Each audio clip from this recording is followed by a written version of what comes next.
우리가 오늘 사무엘상 1장 1절부터 18절의 말씀을 이제 배우게 됩니다. 네, 우리가 배우게 되는 이 사무엘상은 역사서입니다. 역사서. 역사가 뭔가요? 예전에 있었던 일. 맞습니다. 정답. 윤재야, 모범생이야. 역사란 있었던 일에 대한 기록입니다. 자, 그러면 성경책의 역사서는 어떤 의미를 가지냐 하는 겁니다. 자, 역사서는 우리로 치면 우리 개인적으로 치면 일기 아시죠? 일기는 뭐 하는 겁니까? 있었던 일을 적는 거. 똑같죠? 역사나 일기나. 일기는 누구의 역사를 적는 거고? 나. 역사란 책에 기록된 역사는 어떤 나라나 세계, 난 사람에 대해서 쓰면 정기가 되죠.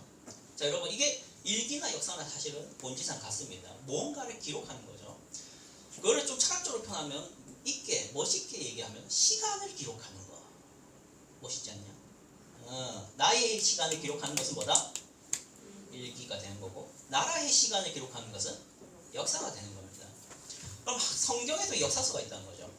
그럼 성경에서 쓴 이 역사는 사실 이스라엘이란 역사라서 우리랑 별로 상관이 없어요. 여러분들 이 책 읽으면 라마다인, 소빔, 무슨 오늘 읽었던 것은 한나, 엘가나, 가문은 어떻고 이런 거 여러분과 어색한 단어들이잖아. 왜? 한국 역사가 아니라 누구의 역사니까? 이스라엘 역사니까 어색합니다. 자, 그런데 이 역사서를 누가 기록했냐 중요하지. 일기는 내가 기록하지. 역사서는 하나님. 그렇지. 성경의 역사서는 누가 기록한다?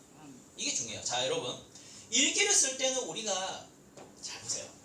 이게 자기에 대해서 좋게 생각하는 사람은 잘 모르겠는데 우리 대부분 자기 자신 좋게 생각하지 않는다는 걸 잘 알아요. 인간이 어떤지 잘 압니다.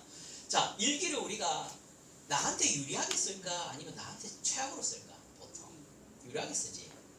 그치?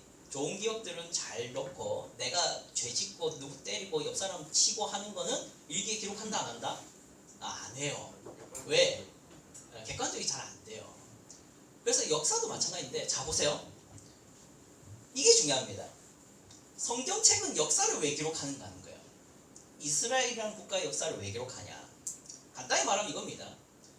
이스라엘 사람들이 자기의 죄를 스스로 셀 줄 모르니까 하나님이 하나하나 이스라엘의 죄악들을 세워주시는 거예요.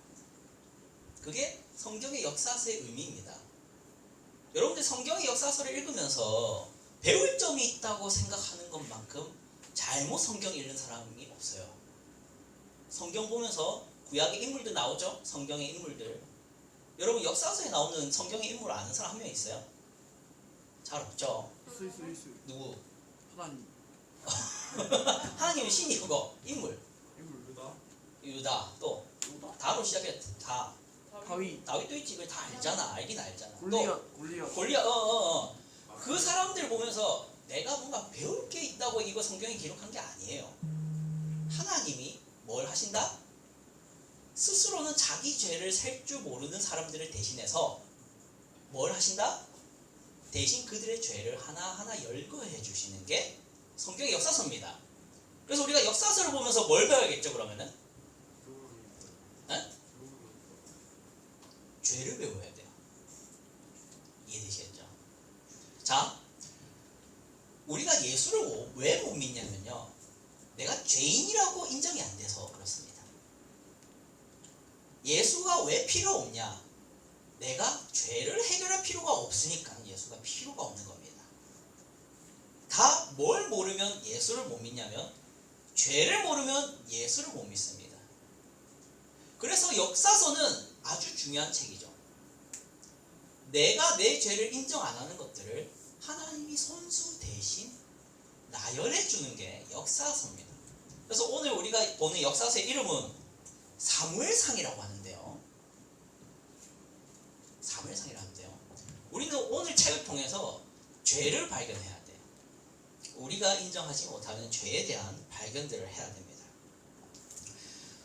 아직 여러분이 많게는 18년, 적게는 12년 정도의, 맞나요? 정도의 인생을 살아왔다 보니까 12년 정도의 죄를 지었고 18년 정도의 죄를 지었다 보니까 아직은 내 죄를 그렇게 크게 생각도 안 될 뿐더러 본 적도 없는 것 같아서 죄인이냐라고 물었을 때 인정이 잘 안 돼요. 내가 확연히 죄를 짓는 경험들이 잘 없어요. 물론 정말 왈가닥이라서 집에 가서 엄마한테 소리 지르고 조금만 기분 나빠도 내가 잘못했는데도 네가 잘못했다라고 말하는 그런 가스라이팅을 잘하고, 사춘기 때 보통 그걸 많이 하더라고. 내가 잘못했는데 자존심이 허락을 안 해서 맞다라는 말이 안 나와서 엄마가 잘못했잖아로 나오는 우리 사춘기 때의 자존심, 그걸 쓸 가스라이팅이라 하죠. 내가 잘못한 것을 당신이 잘못한 것으로 설득하는 것, 다르게 말하면 프레임 씌우는 건데, 이거를 잘하는 사람이라면 너 죄인이 됐을 때는 좀 맞는 것 같다 라는 게 되지만, 좀 착하고 순진하게 자란 말 잘 듣는 아들, 좋은 친구가 되어주고 살아가는 사람들에게는 내가 그렇게 죄인인가 하는 생각이 들어서 예수가 필요하다는 말을 들을 때 나는 필요 없는데요 라는 생각밖에 안 드는 그런 것이 아직은 여러분일 것 같아서 걱정이 많습니다. 그러다가 이제 대학생이 되면 교회에 안 보이기 시작하는 것이죠. 전 여러분과 그래서 오늘 그 예배 때마다 우리 시작할 때 그 예배를 부름할 때 뭐 합니까? 하나님께서 이렇게 말씀하십니다 하면서 오라 우리가 서로 뭐 하자? 변론하자. 다른 말해서 토론하자는 겁니다. 말싸움하자. 네가 죄인인지 아닌지 내가 드러내줄게. 하나님이 그렇게 부르시고 있다는 것을 우리가 매번 예배 때마다 하고 있어요. 우리는 그렇게 심각하다는 생각을 잘 못합니다. 자, 여러분이 앞으로 당할 인생의 고통들은요, 대부분 죄에서 나와요. 여러분의 죄일 수도 있고, 여러분이 앞으로 만날 직장 상사의 죄일 수도 있고, 여러분이 앞으로 만날 배우자의 죄일 수도 있고, 여러분이 앞으로 만날 친구의 죄일 수도 있고, 여러분이 앞으로 만날 거래처 직원의 죄일 수도 있는데, 혹은 여러분을 통치하고 다스리는 정치인들의 죄일 수도 있어요. 직장 상사든 정치인이든 여러분의 친구든 여러분의 부모님이든 그분들이 죄인일 때 여러분은 고통을 당하는 원인이 되고 있다는 것을 차츰 알아갈 거예요. 차츰 당하면서 알아갑니다. 혹은 여러분이 누군가를 괴롭게 하는 죄를 짓는 사람일 수 있겠죠. 평생에. 그거를 제거하라는 겁니다. 그거를 해결하는 방법에 대한 얘기를 하는 겁니다. 이것이 위대한 거라는 것을 알아야 됩니다. 이게 하찮고 한심한 일이라는 생각밖에 잘 안 들죠. 왜? 한 하루 벌어 먹고 내가 번 돈으로 위대한 전기차도 사야 되고 위대한 아이패드도 사야 되고 인간이 만든 위대한 비행기를 타서 인간들이 조성한 위대한 관광지에 가서 그 위대한 레저 스포츠들을 즐기는 것이 위대하다라고 믿는 사람들 사이에서 여러분 살기 때문입니다. 우리에게 가장 위대한 것은 유튜버죠. 스트리머고 트위치죠. 방송인입니다. 여러분 세대의 가장 위대한 인물들은, 가장 가까운 위대한 인물들은 트위치고 유튜버입니다. 그보다 하나님은 위대하지가 않습니다. 하지만 실제로 우리 하나님은 여러분 앞에 성경책에 두고 내가 위대하다라는 얘기를 하는데 이게 납득이 안 되죠. 왜냐하면 나는 세상이 위대하다 여기는 그것들을 사랑하니까 하나님이 하는 말을 귓등으로 들리는 거예요. 왜 우리다? 근데 그거를 설득해야 되는 게 제 과제인데 너무 어렵습니다. 왜?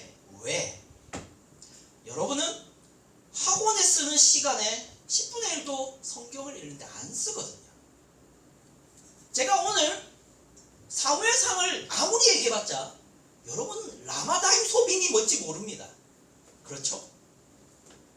여러분은 사무엘이 누군지도 모릅니다. 여러분은 엘가다라는 말조차도 어색해요. 또 한나라는 여인이 도대체 뭐하는 여인인지 알 수도 없습니다. 그래서 항상 여러분에게 죄를 설득해야 되고 하나님이 위대하다는 걸 설득을 해야 되는 나에게 우선은 라마다임 소빔이 뭔지 들어볼래부터 해야 되는, 엘가나가 누군지 내가 설명해 줄게. 근데 엘가나를 얘기하려면 가나안 땅이라는 곳이 있는데 여러분 가나안 땅이 뭔지 아세요? 가나안 땅을 어떻게 들어갔어요? 출애굽기라는 책이 있는데 출애굽기에 보시면 왜 광야? 그래 그 정도는 안 해.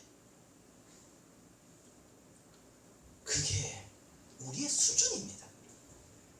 이건 저도 마찬가지예요. 제가 잘났다는 말이 아니라 제가 여러 군데는 성경을 한 번도 읽은 적이 없어가지고 목사님이 뭐라 하는데 알겠는데 도대체 그 깊이가 이해가 안 됩니다. 그래서 고등학교 때 성경책을 들고 다녔어요. 학교에서 읽으려고. 그래서 학교 그때 당시에 영교시라는 게 있었습니다. 8시에 출근해가지고 그 영교시라는 걸 혼자 자습을 해야 됐었어요. 교실에서 수업 시작 때까지. 그때 전 성경책을 읽었습니다. 제가 목사가 아니었어요. 그때 고등학생입니다. 제가 모태신앙도 아니에요. 불신가정입니다. 왜 읽었을까요? 알고 싶어서. 하나님이 위대하다는데 도대체 뭐가 위대한지 정확하게 알고 싶어요. 모태신앙인이고 저보다 오래 신앙하고 있는 여러분에게 제가 묻는 겁니다. 여러분 도대체 얼마나 성경 읽으세요? 우리가 성경 읽을 때마다 부끄러워해야 됩니다. 내가 이 단어를 모른다는 거예요. 이 인물이 누군지 몰라요. 그래서 어렵답니다. 여러분 내가 저번에도 설교 때 말씀드렸습니다. 어려운 이유는 성경책이 어렵게 기록돼서가 아니라 내가 안 읽었어요. 그럼 말씀이 어렵죠. 단어가 뭔지 모르는데. 우리가 영어도 배우지 않습니까? 영어 단어부터 외우죠. 여러분 성경을 배우는 시간입니다. 성경 단어 안 외우죠. 그게 우리가 하는 노력이죠. 그래놓고 나중에 성경 읽어봤더니 별거 없더라.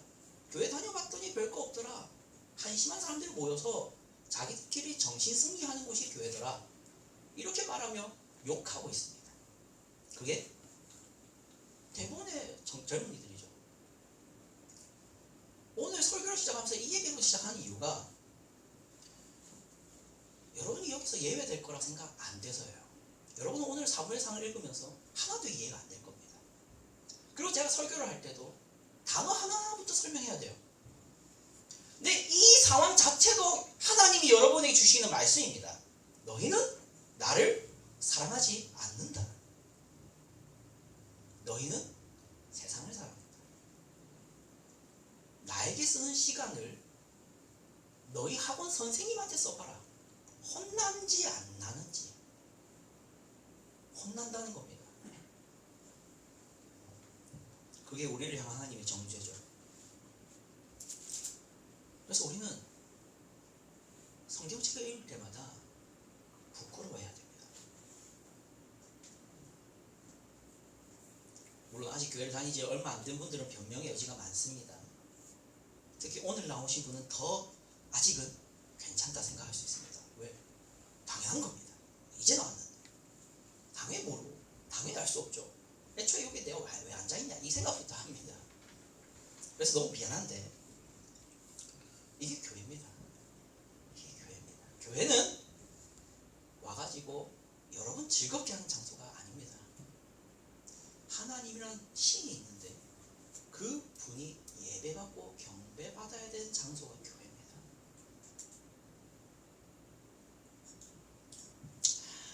처음부터 무거운 주제로 시작해서 죄송합니다. 근데 이게 설교입니다. 한번 그러면 오늘 본문을 한번 찬찬히 배우면서 들어가 보도록 하겠습니다. 말씀 제목은 하나님의 방식이라는 제목으로 준비했는데요. 공부를 좀 해야 됩니다. 여러분 가나안 땅입니다. 가나안 땅이고 이렇게 12지파가 나뉘어서 살았습니다. 12민족인데요. 므낫세 민족, 납달리 민족, 아셀 민족 이렇게 있었답니다. 그런데 우리가 지난주에 룻기 1장 1절을 배웠지만 가나안 땅에서 이 땅에 있던 이 가족이 이 모압이라는 해외로 도피를 했죠. 그게 룻기였다면 오늘은 지역에서 라마다임 소빔이라는 마을이 있는데 거기서 어떤 가정이 살았다 합니다. 여기죠. 자, 성경 다시 한번 보면서 한번 보도록 합시다. 질문이 나오는데요. 이 엘가나라는 인물은 에브라임 산지에 살았는데 에브라임 사람인가? 아니다. 에브라임 사람이라고 했을 때 에브라임이라는 지역에 거주하는 사람이라는 뜻으로 사용하고 있는 겁니다. 그럼 이제 여러분 문제가 나갑니다. 문제식으로 할게요. 엘가나는 그럼 어느 지파 사람인가? 역대상 6장 34절부터 38절을 보면 답이 나와 있습니다. 이거는 문상 바로 드릴게요. 이거는 문상 드려야 될 문제라서 맞춰보세요. 성경책으로. 역대상 6장 34절부터 38절에 답이 있어요. 그 뒤에 그 문상 좀 갖다 주세요. 김선 선생님. 제가 그 옷에 자켓 안에 있어요. 자켓 안에. 어디서 이거? 어디요? 저기 여기 역대상. 역대상 6장 34절부터 38절. 이 문상 바로 드립니다. 감사합니다. 네. 배우면서 설교를 하죠. 이렇게.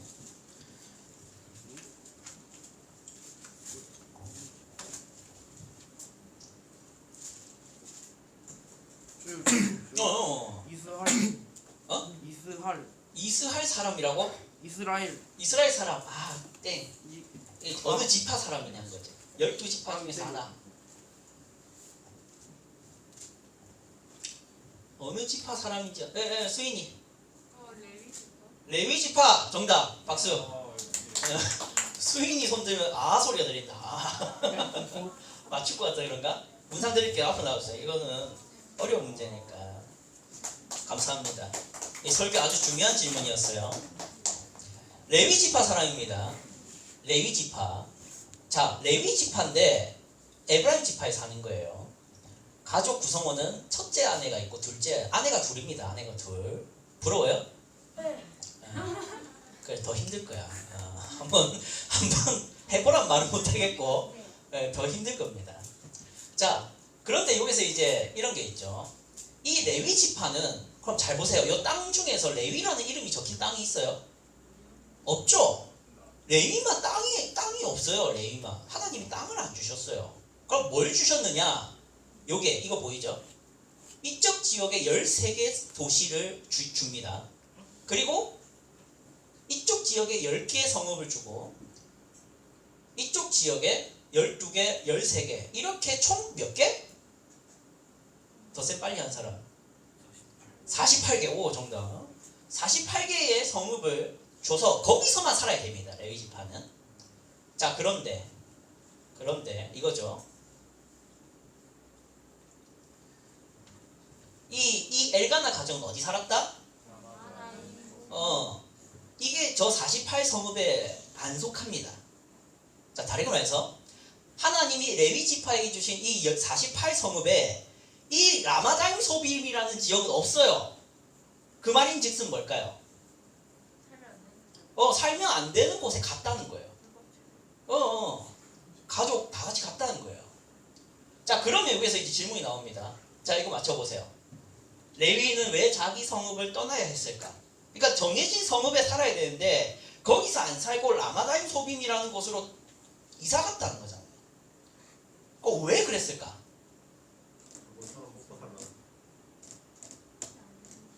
그럼 이제 설명을 듣고 한번 맞춰보세요. 설명해주면 바로 맞추시면 됩니다. 이것도 문상 드릴게요. 문상.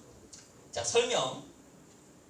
자, 레위인의 직무, 레위인이 무슨 일을 해야 됐냐? 이거 같이 읽어보죠. 시작. 보라, 내가 이스라엘 자손 중에서 너희 형제 레위인을 택하여 내게 돌리고 너희에게 선물로 주어 무슨 일을 하게 하였나니? 회막의 일. 다르게 말해서 성전, 성막, 하나님에게 제사 드리는 그 일만 하도록 레위인들이 정해져 있어요. 오케이? 자, 설명 좀 더 들어보세요. 그러니까 레위인의 직무하면 성막 일꾼인데 첫 번째 무슨 일을 하냐? 성물을 운반하거나 이 성물을 관리하거나 이 성물을 보호하거나 혹은 백성들에게 뭘 가르치는 것? 그게 레위인들이 전무해야 됐던 일이에요. 그것만 하는 거예요. 자, 그런데 아까 레위인들에게 뭐가 안 주어졌다 했죠? 땅. 그럼 땅이 없으면 뭘 못할까요? 농경을 못해요. 그럼 농경을 못하면 당시에는 돈 벌 수단이 있을까요? 없을까요? 없어요. 제사만 계속 도와야 돼요. 그럼 이 사람들은 뭘 먹고 살죠? 보세요. 생계에 대해서 얘기합니다. 같이 읽어보죠. 시작.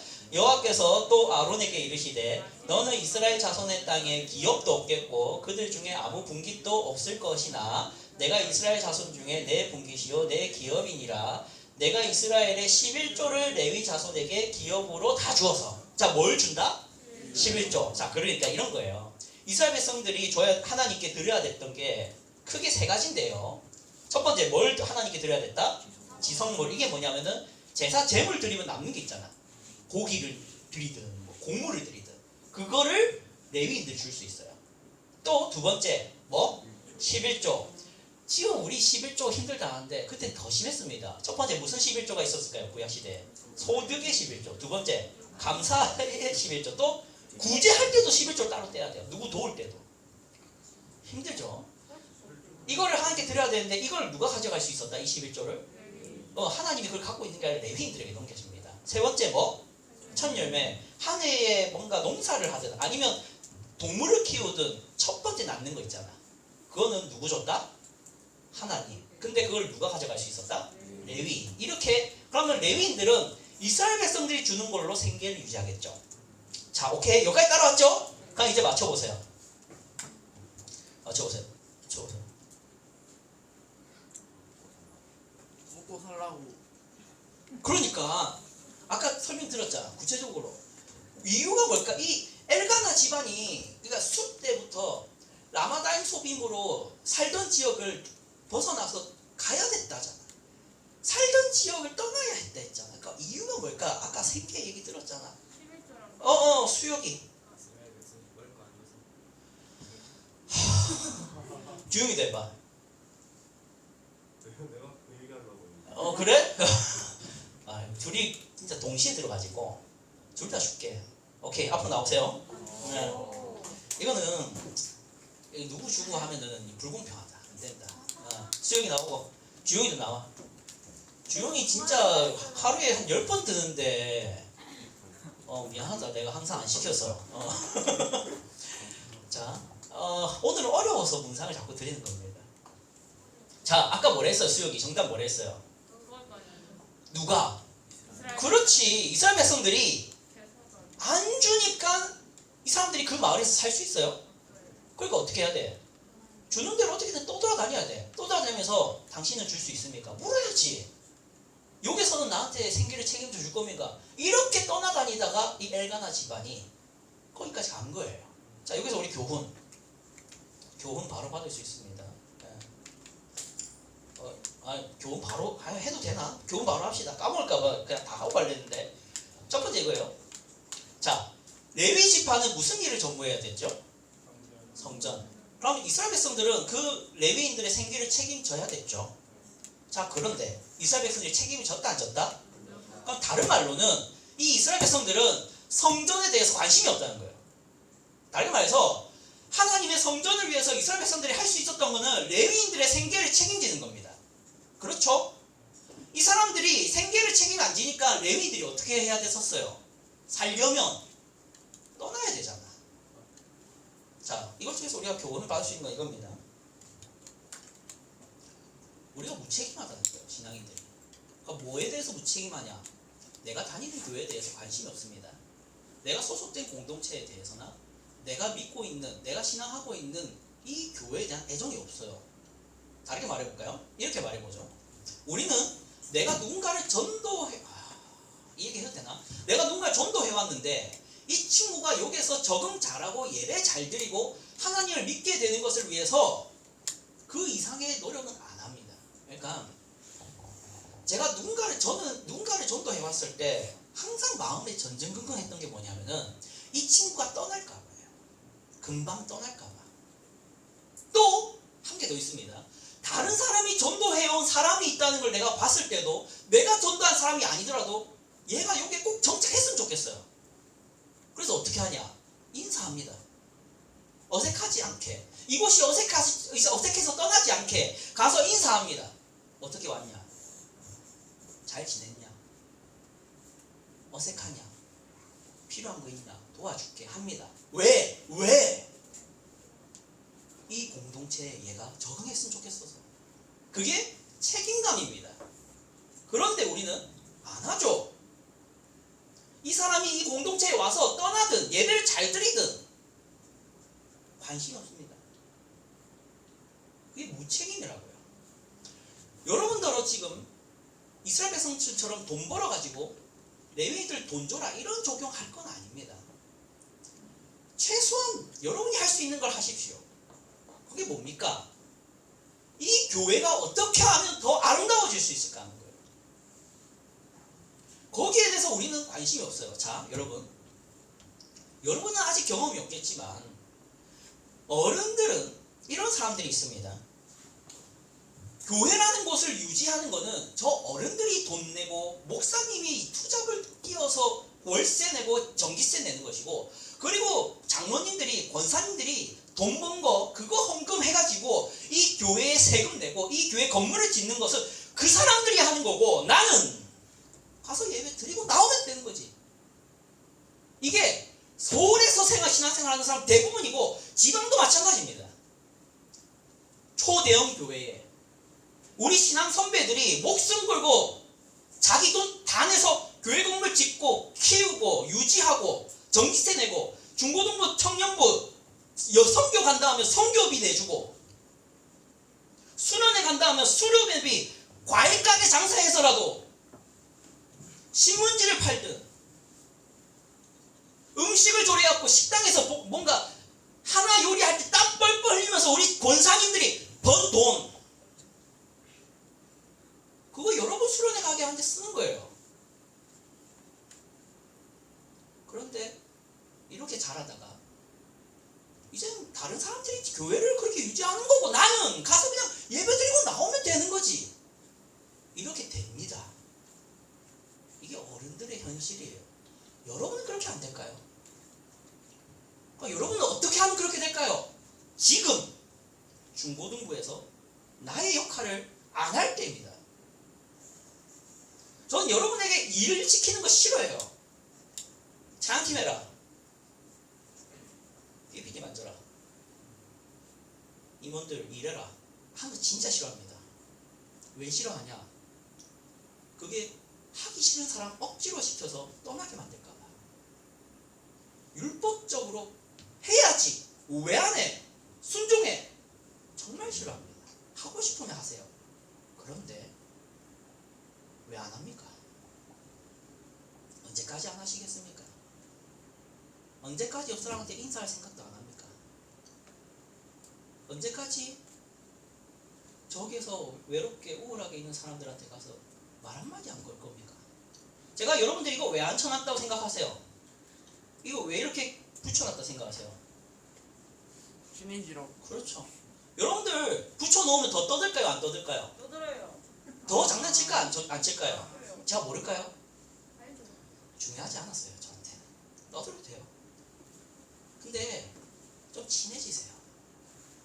언제까지 얼굴도 안 보고 인사도 안 하고 대화도 안 할 겁니까? 코로나 시대니까 내가 참았어요. 코로나니까 말 걸면 더 위험하니까 서로 말도 안 걸고 눈도 안 맞추고 저 문 열고 나가는 거 가만 놔뒀어요. 선생님 봐도 인사도 안 하고 선생님 봐도 말을 걸어도 쳐다도 안 보는 거 참았어요. 여러분 핸드폰 만지작거리는 거 가만 놔뒀어요. 핸드폰 만진다고 제가 끄라 했어요? 아니요? 한 번도 못 들었죠. 네. 제가 왜 그렇게 안 하냐? 이곳은 알아서 하나님을 사랑하는 사람이 알아서 봉사하는 곳이에요. 그렇게 하는 것이 하나님을 위한 거로 연결이 된다고요. 봤잖아요. 이스라엘 백성들이 생계를 책임지지 않았을 때 레위인들은 성전을 등한시하고 성전을 등한시했을 때 타락이 시작됐어요. 그게 우리의 교훈입니다. 여러분에게 주시는 교훈이에요. 뭔가를 하세요. 책임을 지시고 노력을 하세요. 알아서. 그게 신앙입니다. 두 번째 적용을 좀 해보죠. 이것이 있습니다. 어버이날이니까 할 수 있는 적용인 것 같아요. 여러분의 부모님이 이럴 수 있어요.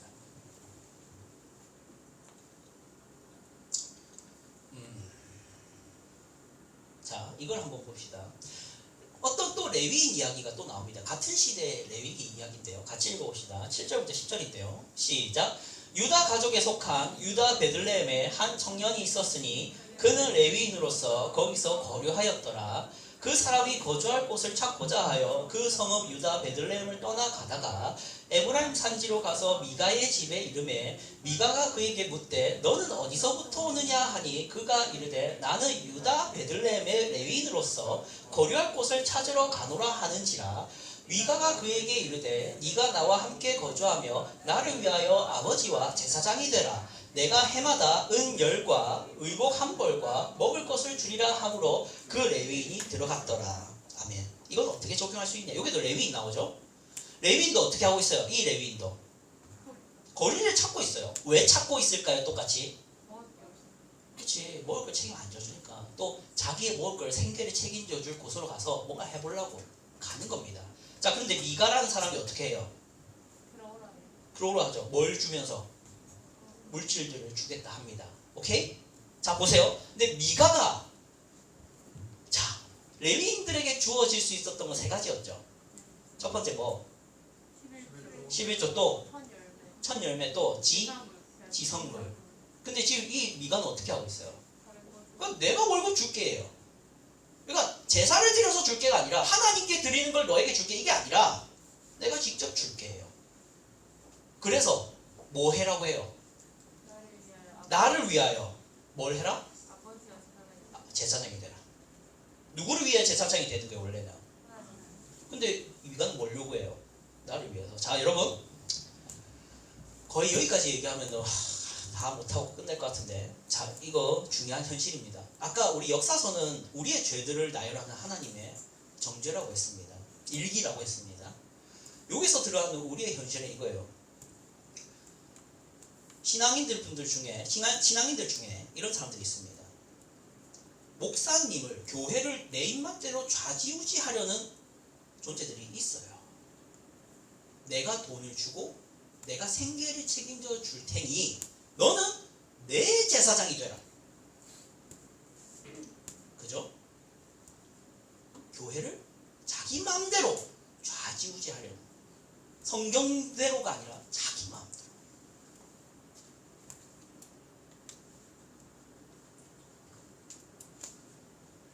여러분, 제가 지난주 설교 때 얘기했지만 부모님이 언제나 죄인이라는 사실을 알아야 되고 그 부모님이 신앙의 모델이 될 수 없다는 걸 알아야 했고, 저는 여러분에게 부모님만큼만 해라는 말을 하기 싫다 했습니다. 여러분은 부모님과 별개로 신앙이 이루어야 됩니다.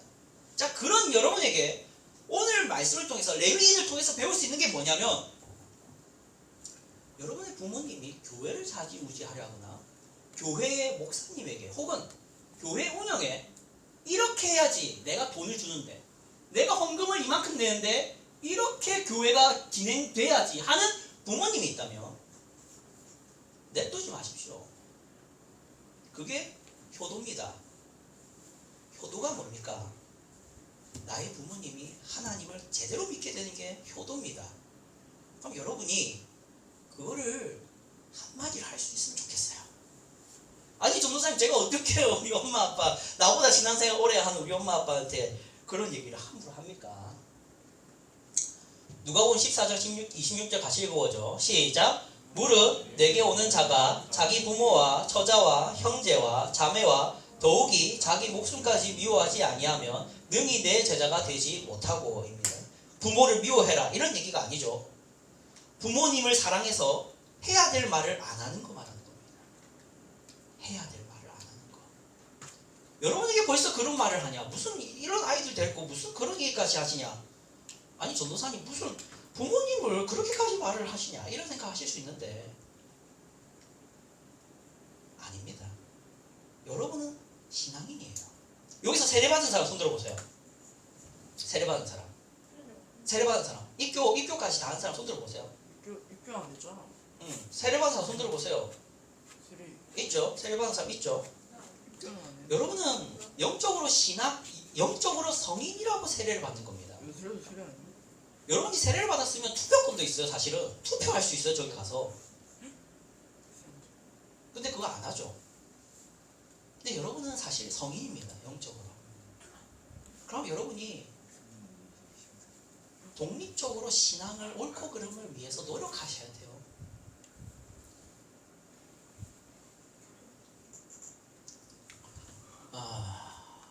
말씀을 맺도록 하겠습니다. 여러분은 오늘 이야기가 어떻게 끝나는지 알죠? 어떻게 끝나죠?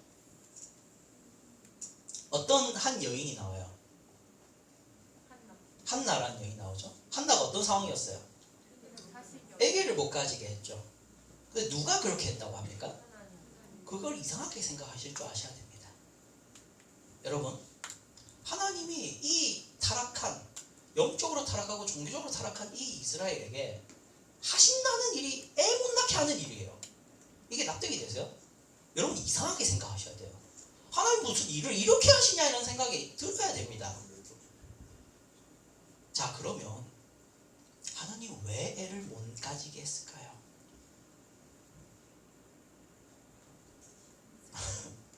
우리가 구약 성경만 보면은 전혀 납득이 안 됩니다. 한번 맞춰보세요. 이거 마지막 이거 드릴게요. 이거 맞춰보세요. 왜 이스라엘의 구원은 그 한 여인이 애 못 가지는 것부터 시작해야 됩니까? 바로 정답으로 들어가 버리면은 요거 맞추라니까. 요거 구약에 유사한 두 이야기가 있어요. 두 이야기 구약에 어떤 여인이 있고 어떤 여인이 있어요. 그건 신약이고 구약에 어떤 여인이 애를 못 가졌어요.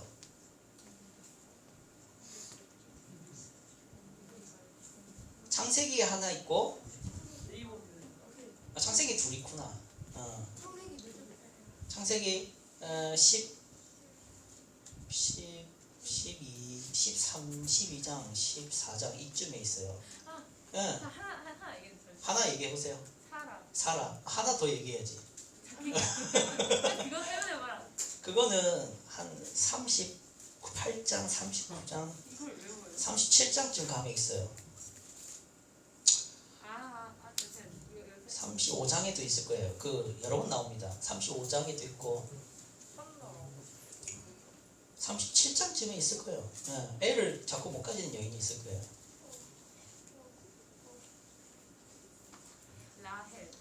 정답. 나왔죠? 누구? 사라와 라헬. 애 못 가지죠.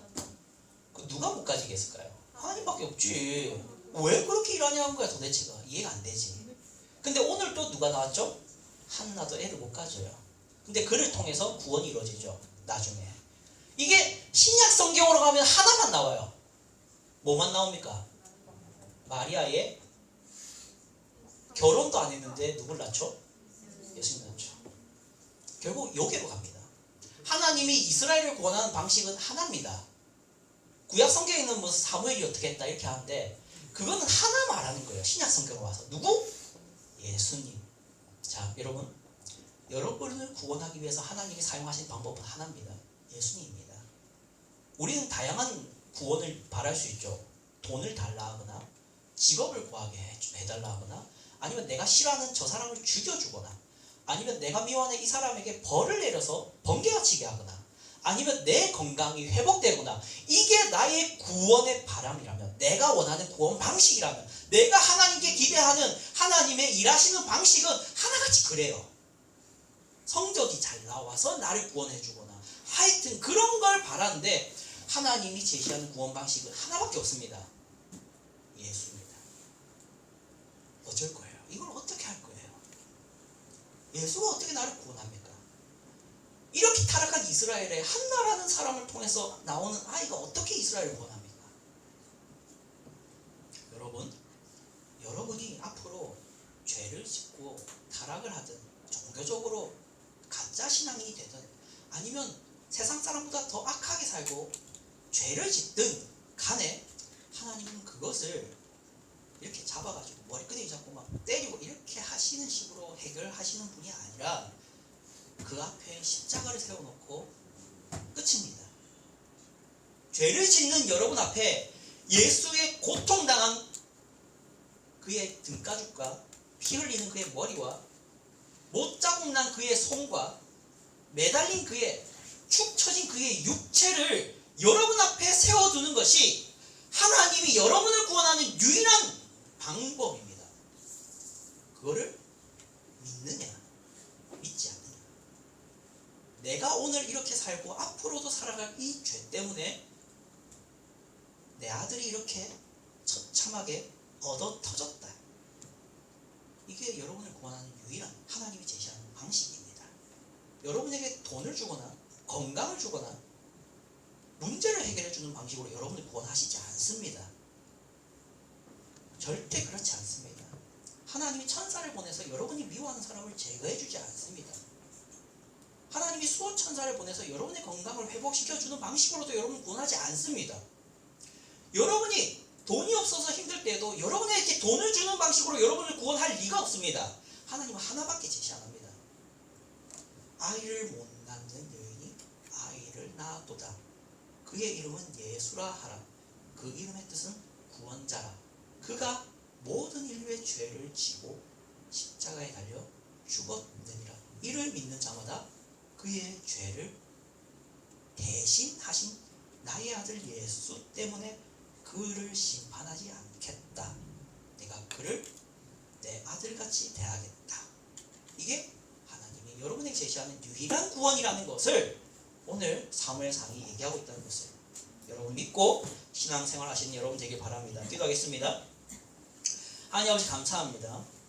우리가 이렇게 함께 모여서 이스라엘 백성들의 타락상과 그들이 종교적으로 얼마나 하나님께 배역하고 음란하게 살았는지를 보게 되었습니다.